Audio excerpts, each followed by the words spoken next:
ओम नमः शिवाय। जा रहा है 26 मई को। ये बहुत ही महत्वपूर्ण ग्रहण है और 2021 का पहला ग्रहण है। तो ये कैसे प्रभाव देगा आप सभी लोगों के ऊपर, आज उसी के बारे में बात करते हैं। तो वीडियो को पूरा जरूर देखिएगा, आखिर तक देखिएगा। देखिए, हर साल जो है कुछ ग्रहण पड़ते हैं, सूर्य और चंद्र ग्रहण, जो कि बहुत ही सामान्य और एक तरह की खगोलीय घटना होती है।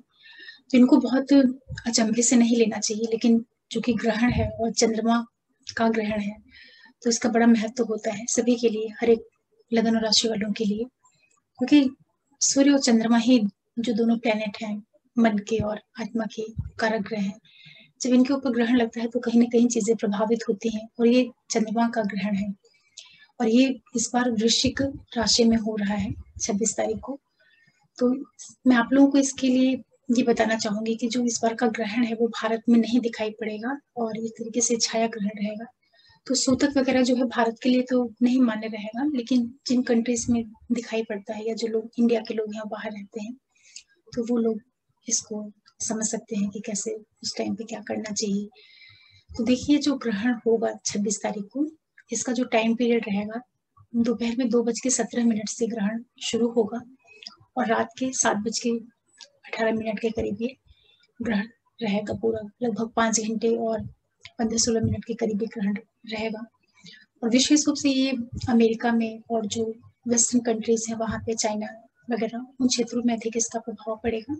भारतवर्ष में ये ग्रहण नहीं दिखाई पड़ेगा। लेकिन फिर भी आप लोग, जो ग्रहण का टाइम पीरियड रहेगा 26 तारीख को, दोपहर में 2 बजे से लेकर के रात के 7 बजे तक का जो टाइम पीरियड रहेगा, अगर आप लोग चाहें तो उस टाइम पीरियड में पूजा पाठ कर सकते हैं और मंत्रों का जाप कर सकते हैं। क्योंकि ग्रहण की जो अवधि होती है वो धार्मिक कृत्य करने के लिए, मंत्र जाप के लिए, इन सारी चीजों के लिए काफी अच्छी रहती है। और जितनी भी प्रेग्नेंट लेडी हैं या जो बूढ़े लोग हैं, उन लोगों का विशेष रूप से ध्यान रखना चाहिए। ग्रहण को आप खुली आंखों से नहीं देखें, या ग्रहण के समय आप अपने आप घर में रहें। खाने पीने की जो आपकी चीजें रहती हैं उनको या तो ग्रहण के पहले ही आप खा लें, या फिर ग्रहण होने के बाद उसको खाएं। और खाने की जो वस्तुएं होती है उनमें आप तुलसी जल डाल सकते हैं। साथ में जिन लोगों को स्नान वगैरह करना रहे, वो ग्रहण के समय के पहले कर लें, और या फिर जब ग्रहण खत्म हो जाता है फिर वो करें। और ग्रहण के पीरियड में दान धर्म वाली चीजें जरूर करनी चाहिए, जैसे दान है, दक्षिणा है, इनका बड़ा महत्व होता है। और चूंकि ये चंद्रमा के ऊपर ग्रहण है और वृश्चिक राशि में पड़ रहा है, तो वृश्चिक जो राशि है ये कालपुरुष की 8वीं राशि होती है और यहाँ पर ये चंद्र ग्रहण है। तो चंद्रमा जो है केतु के साथ में रहेंगे और वृषभ में सूर्य, बुध, शुक्र और राहु रहेंगे। तो जो सबसे अधिक प्रभाव पड़ेगा वृश्चिक राशि वाले जातकों को, इसका विशेष प्रभाव देखने को मिलेगा। तो सभी अलग अलग जो राशि वाले लोग हैं उनके लिए तो मैं इसी वीडियो में आगे आपको बताऊंगी, लेकिन पहले जो इम्पोर्टेंट चीजें हैं उन्हें बता दूं कि ये जो ग्रहण होगा, इस टाइम पीरियड को आप लोग अपने आध्यात्मिक उन्नति के लिए इसका प्रयोग करिए। और जो सामान्य चीजें होती हैं कि थोड़ा सा इस पीरियड में प्रिकॉशन रखना चाहिए। और प्रभाव विशेष रूप से उन लोग के ऊपर ज्यादा पड़ता है जिन लोगों का जन्म ग्रहण के पीरियड में हुआ हो, या जिनका चंद्रमा कमजोर हो, उनके ऊपर ज्यादा प्रभाव पड़ता है। या जिन लोगों का चंद्रमा वृश्चिक का हो, या अमावस्या के आसपास का जन्म हो, या चंद्रमा जिसका पीड़ित हो, उसके ऊपर ग्रहण का प्रभाव विशेष पड़ता है। और विशेष रूप से तब ज्यादा पड़ता है जब आपकी महादशांतर पत्यंतर में भी चंद्रमा कहीं आ रहे होंगे, तो वो अपना विशेष प्रभाव दे सकते हैं। इसीलिए कहा जाता है कि ग्रहण के टाइम व्यक्ति को जो बहुत घातक चीजें होती हैं, जैसे किचन से दूर रहना चाहिए, या जो चाकू है, इस तरह की चीजों से दूर रहना चाहिए। क्योंकि मन स्थिति किस तरह की बन जाएगी पता नहीं रहता है। तो विशेष रूप से जैसे बच्चे हैं और प्रेग्नेंट लेडी हैं, बूढ़े लोग हैं, इन लोगों को विशेष रूप से केयर करनी चाहिए। कि बहुत ही सामान्य मैंने आपको बताया ग्रहण के बारे में। और जब ये ग्रहण समाप्त हो तो उस समय पे, उसके बाद आप लोग नहा धो करके पूजा पाठ करके दान दक्षिणा वगैरह कर सकते हैं, मंत्रों का जाप करिए, अपने शिवोपासना वगैरह कर सकते हैं। और अब मैं सभी राशियों के लिए बहुत संक्षेप में बताना चाहूंगी कि इसका क्या प्रभाव पड़ सकता है। तो सबसे पहले मेष वालों की बात करते हैं। आप लोगों के लिए जो ये ग्रहण रहेगा, ये आपके 8वें भाव में लगेगा, क्योंकि वहां पर चंद्रमा जो है केतु के साथ में रहेंगे। और एक चीज और भी बता दूं कि ये जो जिसमें भी ग्रहण लगेगा, उसमें की जो लगन होगी वो मीन लग्न रहेगी, और लग्नेश जो है वो कुंभ राशि में रहेंगे। अपने से द्वादश स्थिति में रहेंगे और चंद्रमा उस समय पे जो रहेगा वो विशाखा नक्षत्र में, गुरु के ही नक्षत्र में रहेगा। तो एक संयोग भी है एक तरह का कि चंद्रमा गुरु के नक्षत्र में है जिसमें कि ये ग्रहण लग रहा है। तो सबसे पहले जो मेष वाले लोग हैं, आप लोगों को सबसे ज्यादा जो ध्यान रखने की जरूरत रहेगी, एक तो आप ड्राइविंग वगैरह का बहुत ज्यादा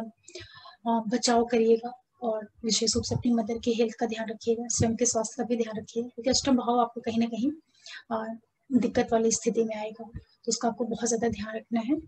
इसके बाद जो वृषभ वाले लोग हैं, आप लोगों के लिए ये आपके 7वें भाव में ग्रहण लग रहा है, तो विशेष रूप से आप अपने जो छोटे भाई बहन वगैरह हैं और साथ में जो आपका लाइफ पार्टनर, बिजनेस पार्टनर है,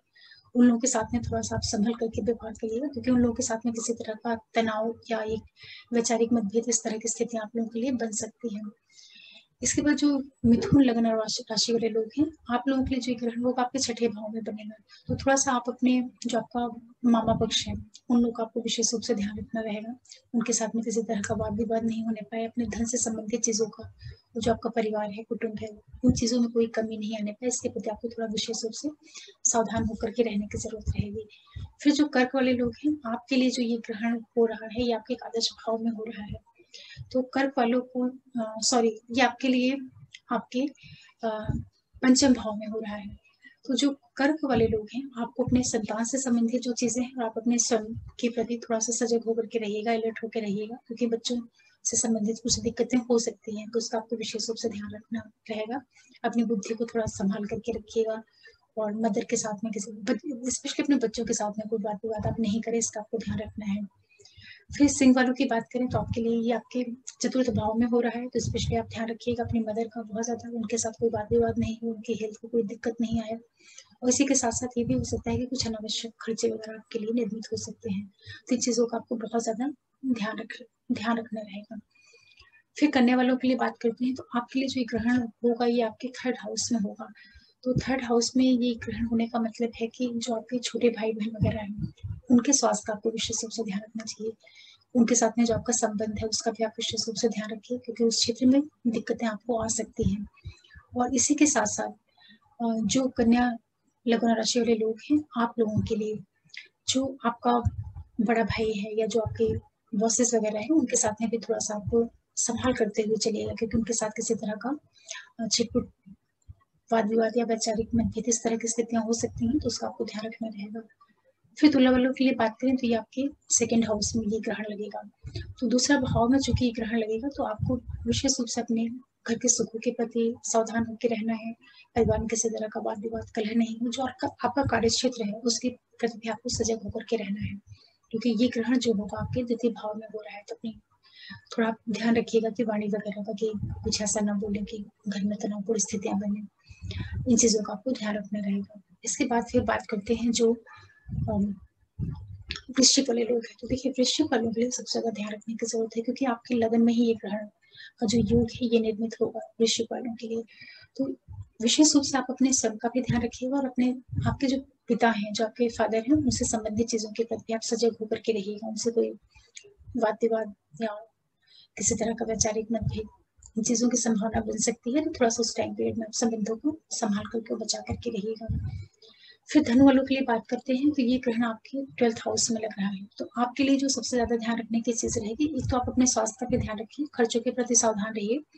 और विशेष रूप से जो आपका ससुराल पक्ष है, ससुराल पक्ष के साथ में जो आपका संबंध है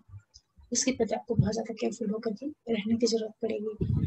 फिर बात करते हैं मकर वालों के लिए, तो जो मकर राशि के लोग हैं, आपके लिए जो ये ग्रहण हो रहा है ये आपके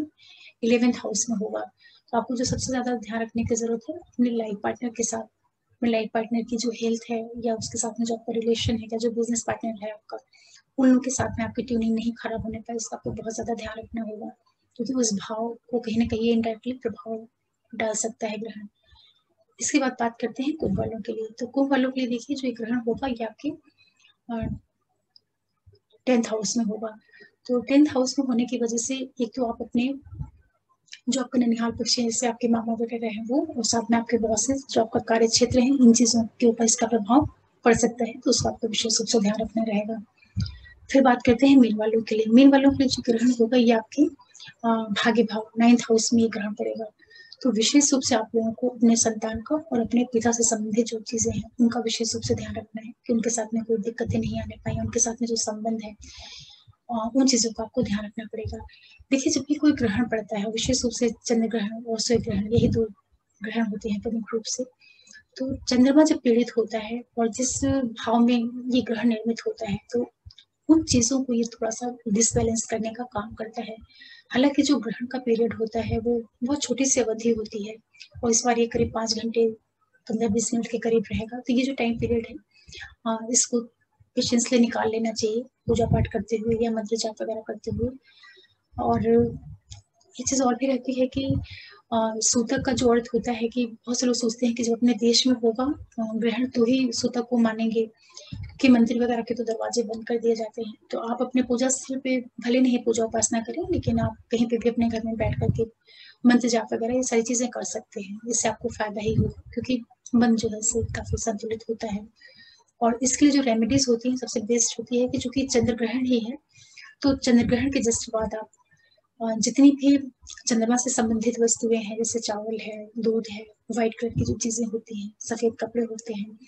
ये सारी चीज़ें आप किसी भी ज़रूरतमंद को दान करिए और एक ब्राह्मण के लिए सीधा अवश्य निकाल कर के रखिए। इससे काफ़ी रिलीफ़ होता है और चंद्रमा से संबंधित जो हॉरोस्कोप में दिक्कतें होती हैं, उनमें भी काफ़ी आपको इम्प्रूवमेंट देखने को मिलेगा। तो ये जो चंद्र ग्रहण है 26 तारीख का, इसमें आप सभी लोग जितने भी लोग हैं, मेष से लेके मीन राशि लगन वाले लोग, सभी लोग शिव से संबंधित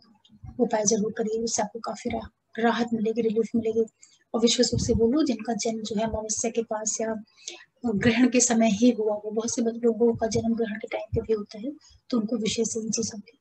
सावधानी रखनी चाहिए। और आप अपने चंद्रमा को इस दिन और अच्छा करने के लिए अ,